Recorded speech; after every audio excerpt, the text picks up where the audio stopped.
Croeso I chi gyfeillion i'r myfyrdod hwn unwaith yn rhagor, a tro hwn myfyrdod ar Sul y Pasg. Mae'n bwysig ni gofio taw gwyl Iddewig yw'r Pasg.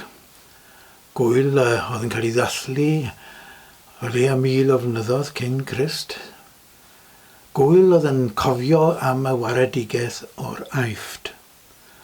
Gwyl oedd yn cofio am yr Exodus, am y modd yn ath yr Iddewon o dan arweiniad Moses ddianc o'r Aifft ac mynd i'r anialwch am 20 mlynedd cyn mynd I wlad Canan.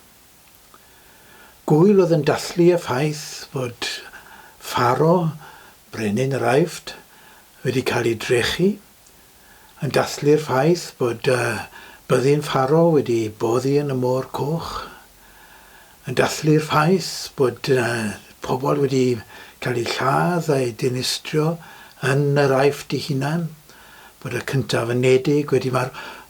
Gai ddarllen salm I chi, sydd yn dangos y modd yma yr Iddewon yn dathlu yr rwyl hon.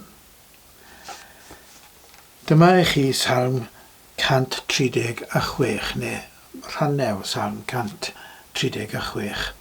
Nawr, salm antifonaidd yw hon, sydd yn golygu bod y bobl yn canu ar ôl i'r cantor I ganu, bod e'n arwen trwy ganu un brawddeg a bod y gynulleidfa wedyn ni yn canu'r frawddeg ganlynol a'r bod y frawddeg honno'n tro ar ôl tro ar ôl tro. Gai roi enghraifft I chi, dyma fel mae salm 136 yn agor. Diolchwch i'r arglwydd am ei da yw, oherwydd mae ei gariad hyd byth. Diolchwch I Dduw y duwiau, oherwydd mae ei gariad hyd byth. Diolchwch I arglwydd yr arglwyddi, oherwydd mae ei gariad hyd byth. A fel yna mae'r salm yn mynd mlaen drwyddi am ryw 6 o adnodau. A dyna sydd yn digwydd mewn salm antifonaidd. Ond yn y salm hon, fi'n dewis y salm hon, oherwydd yn y salm hon hefyd, I ni yn gweld y gorfoledd a'r dathlu oedd yn digwydd pan o'n nhw'n cofio am y waredigaeth o'r Aifft.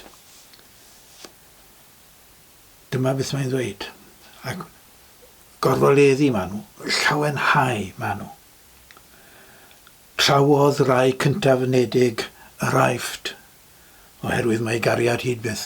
Na I ddim darllen yr ymateb nawr. A daeth ag Israel allan o'i canol, a llaw gref a braich estynedig, holltodd y môr coch yn ddau oherwydd mae gariad hyd byth, a dygodd Israel trwy ei ganol, ond taflodd Pharo a'i lu i'r môr coch, oherwydd mae gariad hyd byth. Dim llawer o fynegiant o gariad at yr Eifftiad fyna. A dyna un gwahaniaeth mawr, os nad y gwahaniaeth hanfodol, rhwng y Pasg oedd yn cael ei ddathlu ar hyd y canrifoedd, a'r hyn I ni'n sylweddoli a ddigwyddodd pan gath Iesu I groesoelio ar Wener y Groglith a chyfodi ar Sul y Pasg. Nawr, y gwahaniaeth mawr yw bod Iesu yn cymryd agwedd gwahanol iawn at ei elynion I beth mae'r salmydd yn gwneud. Ac mae hynny'n ein gorfodi ni I ystyried beth oedd safbwynt yr holl gymeriadau oedd yn cymryd rhan yn y stori yma. Meddylwch am Pharo enghraifft. Gyda Pharo, I ni'n cael brenin oedd wedi cael ei fagu mewn diwylliant arbennig. Lot o bethau godidog am y diwylliant hwnnw fel ni'n gwybod. Mae'r holl bethau sydd yn dod i'r golwg yn yr Aifft y dyddiau hyn ac sydd wedi bod yn dod i'r golwg ar hyd y canrifoedd yn dangos gogoniant y diwylliant hwnnw. Lot o bethau arbennig iawn. O Pharaoh wedi cael ei fagu yn y diwylliant hwnnw i gredu, i fod yn dduw. I fod e'n ymgnadoliad o dduw. A'r duw hwnnw oedd Horws, wrth gwrs. Ac mi roedd Pharaoh wedi cael ei fagu i gredu fel yr ymgnadoliad o Horws i fod yn ddiffael, yn dweud y gwir ac yn gwneud y pethau da. Oedd e'n gwneud y pethau oedd y dwyfol yn dymuno iddo fe'i wneud. Oedd e'n credu hynny. A pan nath Pharaoh geithiwo yr Israeliad yn yr Aifft, ond wedi bod yno am ganrifoedd, oedd ar dyddiau Meibion Jacob,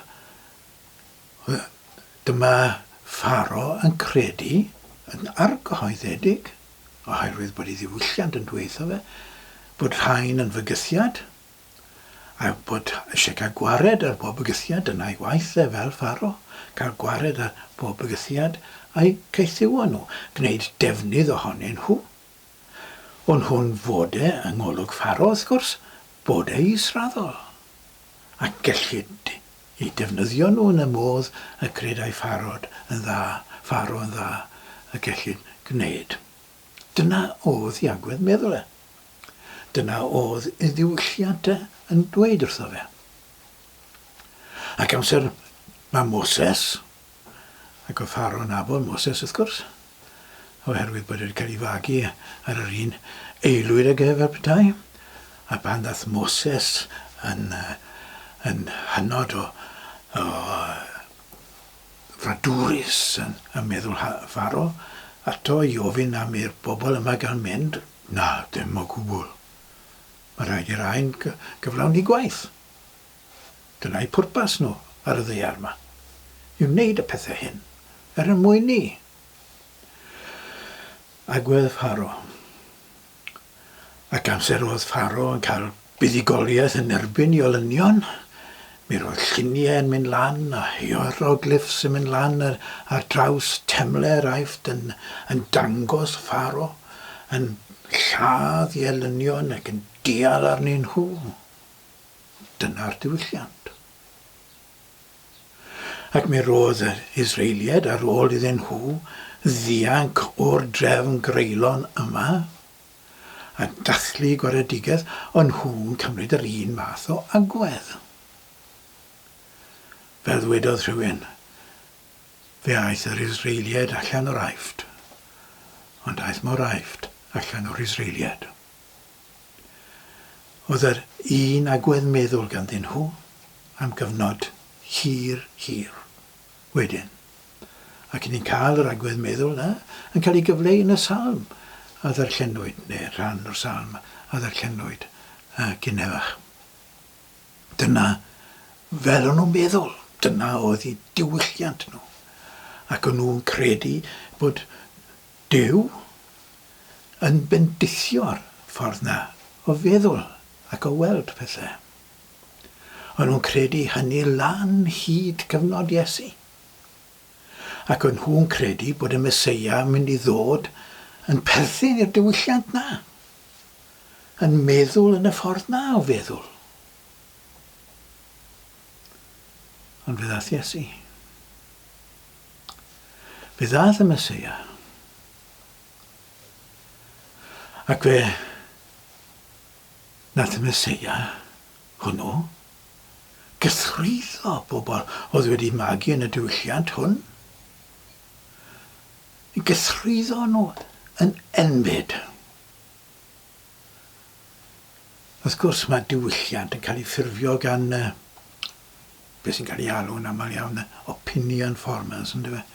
Y ffordd mae pobl yn meddwl yn cael ei reoli ac yn cael ei liwio gan y bobl sy'n mewn grym, gan y cyfoethog, y bobl sydd yn gallu defnyddio'r cyfryngau i'n cyrraedd ni, bobl gyffredin, y bobl sydd yn gallu cyhoeddi yn eu papurau newyddion, cyhoeddi celwyddau yn eu papurau newyddion ac fydd pobl yn eu credu nhw, cyhoeddi celwyddau ar y cyfryngau torfol ac fydd pobl yn eu credu nhw. Y bobl sydd yn ynglyn â'r pethau hyn yw'r pwerus cyfoethog. Rheini oedd mae'n cael gwared ar Iesu. Rheini a chwipo lan y dorf, i gael y dorf i wyddi croeshoelio'r ef. Rheini oedd yn gyfrifol am hynny. Nawr, amser bod Iesu'n crogi ar y groes arwyn ar y croglith, mae'n gweud nifer o bethau. A'r un frawddeg fe gadael ni sylwi arno yn awr, mae Iesu yn ei ddweud yn ôl Luc, yw, ac meddai Iesu, o dad, maddau iddynt, oherwydd ni wyddant beth y maint yn ei wneud. O dad, maddau iddynt.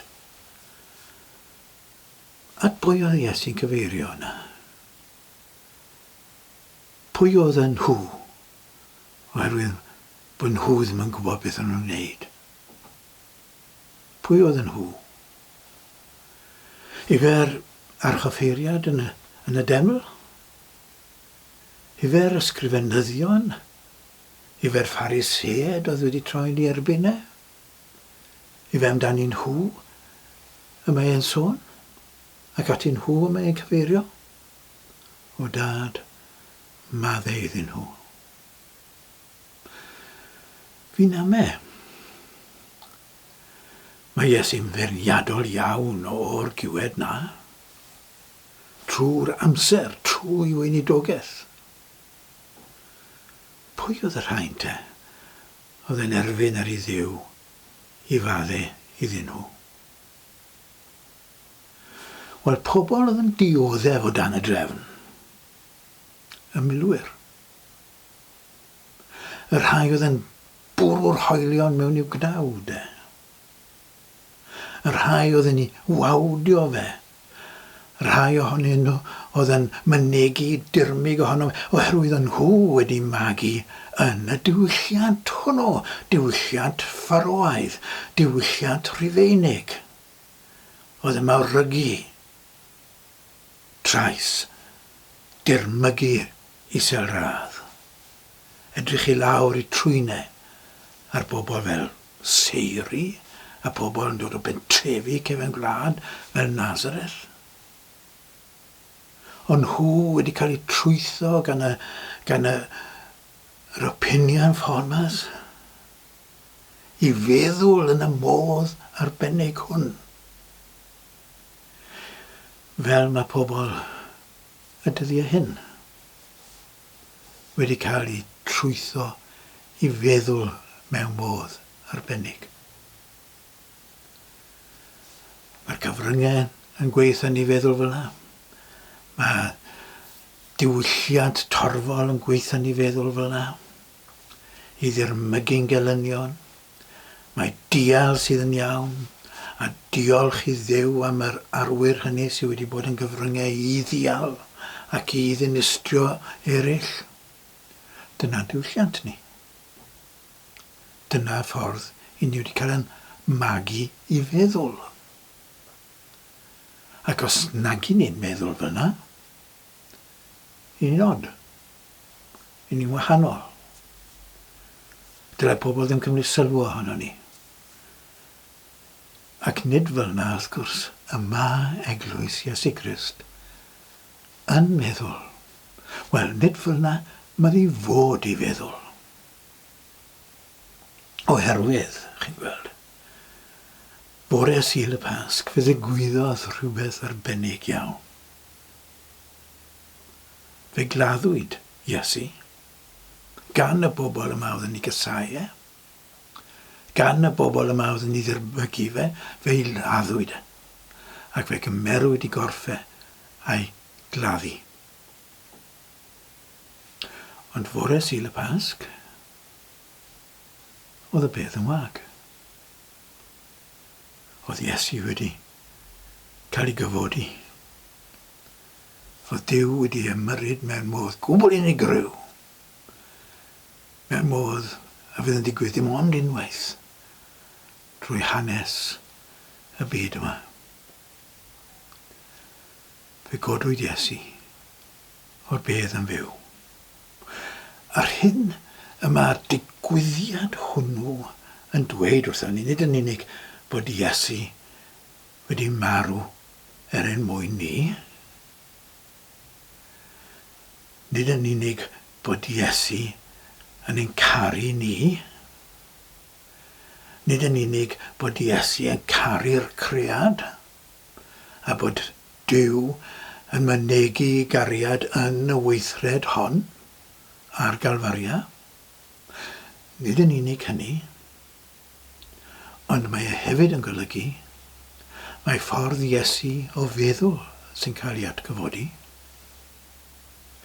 Ffordd Iesu o ymagweddu at y bobl yma oedd yn cael ei gorchymyn ac yn cael ei perswadio ac yn cael ei camarwain i wneud yr hyn oedd nhw yn wneud achos nhw ddim yn gwybod gwell.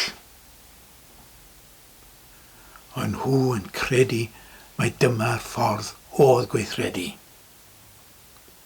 A dyma Iesu yn dweud wrthyn nhw, yn dangos iddyn nhw, wrth iddo gael ei gyfodi o'r bedd yn fyw. Nage.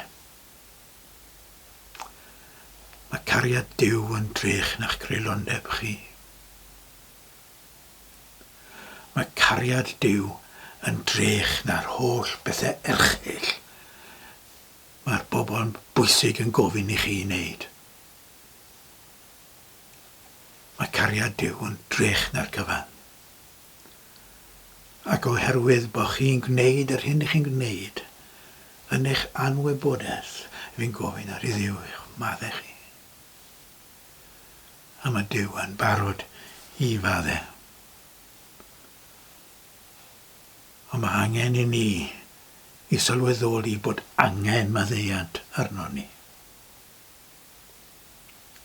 Ni ellir maddau i rywun sydd ddim yn moyn cael ei faddau. Ac mae rhaid i faddeuant i arwain at edifeirwch, i gydnabyddiaeth, bod fi'n wrong, a newid yn ffordd o feddwl, a newid yn ffordd o weld pethau, i fod yn debycach i ffordd Iesu. Helpa ni o Dduw i'n gallu ogi ni, fe bod ni'n gallu gweld trwy'r holl bethau ofnadw yma sydd yn cael eu cyflwyno fel y gwirionedd yn ein cymdeithas ac yn ein byd ni. Helpa ni i ddeall mae dy ffordd di yn Iesu yw gobaith y byd. Mae ffordd na mae achubeth yn mynd i ddod i'r byd. Ffordd Iesu yw'r ffordd achubo. Helpa ni i ddeall hynny a gweithredu'n unol hynny. Amen.